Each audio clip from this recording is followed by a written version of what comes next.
எல்லாருக்கும் wish happy Pongal. Pongal நல்லபடியாக கொண்டாடிருக்கீங்கன்னு நினைக்கிறேன். நான் கொஞ்சம் லேட்டாக தான் வீடியோ போஸ்ட் பண்ணுறேன். ஸோ மார்னிங்லேருந்து கொஞ்சம் வேலை இருந்துச்சு, அதனால தான் லேட்டாக போஸ்ட் பண்ணுறேன். ஸோ மார்னிங் 5 o'clock ஏந்திச்ச உடனே ஃபஸ்ட்டு அம்மா வீட்டில் வந்து கோலம் போட்டிருக்கேன். எப்படி இருக்குது கோலம்னு சொல்லிட்டு கமெண்ட் பண்ணுவாங்க. அப்புறம் நான் மேலே வந்து குட்டியாக வந்து பொங்கல் கோலம் போட்டிருக்கேன். ரொம்ப சூப்பராக இருந்துச்சு. கலர்லாம் போட்ட பிறகு எனக்கு இப்போ தான் பார்க்கறதுக்கே ரொம்ப அழகாகுது. நான் எப்பவுமே வந்து ப்ளைனாக தான் கோலம் போடுவேன். இந்த டைம் தான் கொஞ்சம் கலர் கொடுத்துருக்குறேன். இனிமேட்டு வந்து கலர்லாம் கொடுத்து கோலம் போடுவேன்.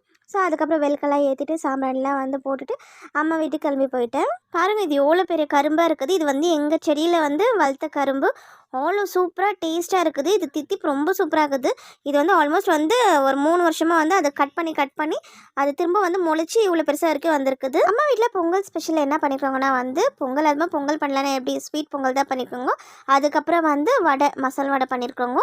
ஸோ வந்து அப்போ பொங்கல் அதுக்கப்புறம் மசாலா வடை சாப்பிட்டு பார்த்தா ரொம்ப சூப்பராக டேஸ்டியாக இருந்துச்சு.